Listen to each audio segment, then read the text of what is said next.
Guys बात हो रही है unique land parcel identification number के बारे में, यूएल पिन स्कीम के बारे में यहां पर बात हो रही है। बहुत ध्यान से सुनना, बहुत ही ज्यादा इंपॉर्टेंट ये टॉपिक है। तो देखिए, ये जो हम लोग को यूनिक नंबर जो देखने को मिल रहा है, लैंड पार्सल आइडेंटिफिकेशन नंबर की जो ये स्कीम है, ये हमारी कंट्री के 10 राज्यों में 10 स्टेट्स में ऑलरेडी शुरू हो चुकी है। और बताया जा रहा है कि मार्च 2022 तक हमारी पूरी कंट्री में इसे लॉन्च कर दिया जाएगा। और ये जो प्लान है, इसको लॉन्च करने का, ये पार्लियामेंट्री स्टैंडिंग कमेटी की एक रिपोर्ट जो कि लोकसभा में सबमिट हुई है, उसके थ्रू रखा गया है।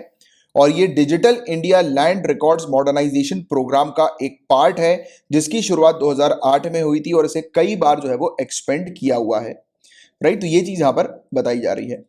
तो ये आसान भाषा में समझो, ये UL unique land parcel identification number ULPIN जो है वो है क्या आखिर, तो इसको आसान भाषा में समझो।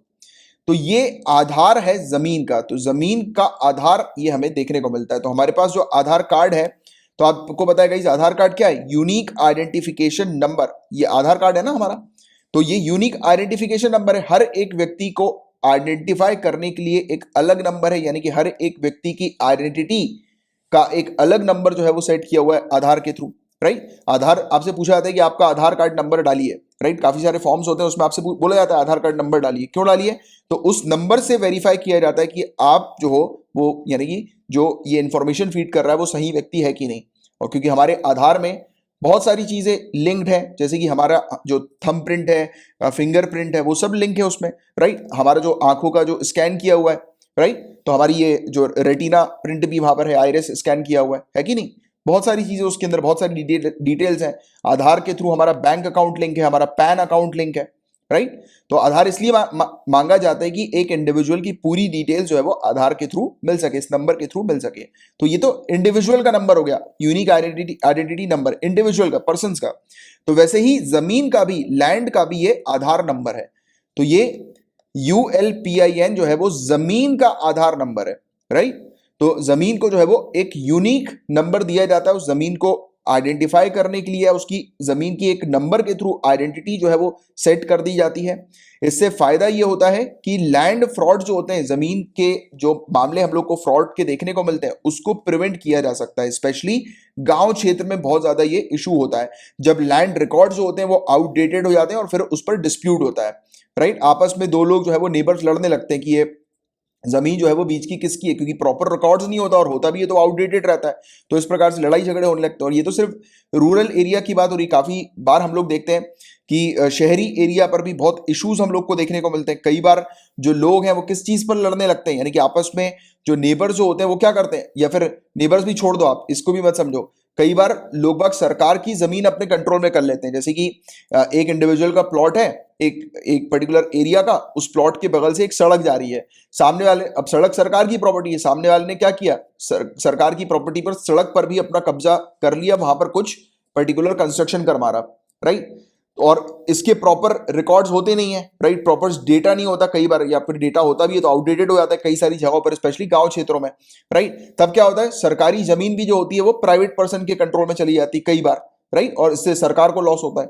बट अगर जमीन का प्रॉपर आइडेंटिफिकेशन अगर नंबर होगा, प्रॉपर नंबर, तो उसके थ्रू जो है वो सामने वाले को अलॉट किया जा सकता है जमीन। और इस जमीन के थ्रू ये भी चीज हो सकती है कि जो विवाद वगैरह जो है, जैसे कि आगे चल के इन फ्यूचर जाकर अगर कुछ विवाद वगैरह ना हो, तो ऑब्वियस ही बात है इस नंबर से पता लगाया जा सकता है कि किसकी जमीन जो है वो किसके कंट्रोल में कितनी है। राइट, कौन सा एरिया किसके कंट्रोल में है। तो the identification will be based on longitude and latitude of land parcel. तो लैंड पार्सल के, यानी कि एक जमीन जो है उसके टुकड़े के लॉन्जिट्यूड और लैटिट्यूड के आधार पर ये आइडेंटिफिकेशन होगा इस नंबर के थ्रू।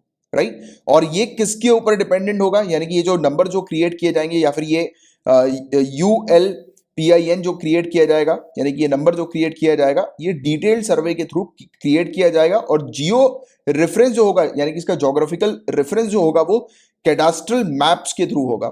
तो देखो, यहां से भी आपसे उठाकर क्वेश्चन पूछा जा सकता है, क्या पता है इस स्कीम के बारे में वो ना पूछे, आपसे पूछ लें कैडास्ट्रल मैप्स कौन से होते हैं GS पेपर 1 के अंदर। तो आपको इन मैप्स के बारे में पता होना चाहिए कि जमीन का सर्वे यानी कि जमीन को का जो सर्वे होता है, भूमि का जो सर्वे होता है, उसके बाद जब मैप जो क्रिएट किया जाता है भूमि के सर्वे करने के बाद, लैंड का सर्वे करने के बाद, तो वो होते हैं कैडास्ट्रल मैप। ठीक है, तो ये कैडास्ट्रल मैप थोड़ा सा ध्यान में रखना, राइट। तो ये वाली बात हो गई। तो इससे बेनिफिट क्या होंगे, तो ये यूएनपीआईएल का ये बेनिफिट जो है वो काफी सारे हैं, जैसे कि ये सिंगल सोर्स प्रोवाइड कराएगा इंफॉर्मेशन का, और ऑथेंटिकेट इंफॉर्मेशन इसमें होगी कि किस किस जमीन पर किसकी ओनरशिप किसकी है, राइट, यानी कि उस जमीन का मालिक कौन है, राइट। और ड्यूबियस ओनरशिप को ये खत्म कर देगा। कई बार ऐसा होता है बिल्डर्स वगैरह जो प्लॉट्स वगैरह काट देते हैं, आपको पता होगा कुछ लोग जो है वो एक बड़ी जमीन ले लेते हैं और फिर वो प्लॉट्स वगैरह काट देते हैं, बिल्डर्स वगैरह का यही सब काम होता है। फिर वो क्या करते हैं बिल्डर्स, एक जमीन को दो दो लोगों को टिपा देते हैं, और ऐसे केसेस काफी सारे हुए हैं, आप में से भी शायद आपके साथ। मैं नहीं चाहता कि ऐसा हुआ हो कभी, या फिर हुआ हो तो आपका एक्सपीरियंस लिखकर बताइएगा, या फिर आपने सुना होगा कि आपके फ्रेंड्स या नेबर्स के साथ ऐसा हुआ है, राइट। हुआ है, कई जगह हुआ, मैंने तो कई सारे केसेस देखे हैं कि बिल्डर्स ने जो है वो एक ही जमीन को दो दो लोगों को अलॉट कर दी थी, राइट। एक ही जमीन जो है उसको दो दो लोगों को दे दिया था, तो ये वाला एक इशू हुआ था। तो अब ये आइडेंटिफिकेशन नंबर अगर होगा तो उससे क्या होगा, एक जमीन किसके पास गई है और वो जमीन का टुकड़ा जो है वो किसके अंडर गया है, तो वो रेफरेंस नंबर जो होगा उस जमीन का, या आइडेंटिफिकेशन नंबर जो होगा उस जमीन का, वो सामने वाले व्यक्ति के, हो सकता है कि सामने वाले व्यक्ति के आधार कार्ड के साथ उसको लिंक कर दें, जिससे कि जो है वो ये यूनिक नंबर जो है वो किसका है, यानी कि ये जमीन जो है वो किसकी है, उसको उसका तुरंत पता लगाया जा सके, राइट। तो ये ऐसी चीज हो जाएगी इससे, तो ड्यूबियस ओनरशिप जो है वो भी खत्म हो जाएगी। और बताया जा रहा है कि सरकारी लैंड जो है उसको प्रोटेक्ट किया जा सकता है शैबी लैंड ट्रांजैक्शन से। तो वही वाली चीज जो मैं अभी आपको बता रहा था, कई बार लोग क्या करते हैं, सरकारी जमीन को भी अपने कंट्रोल में जो है वो कर लेते हैं, राइट, कई बार।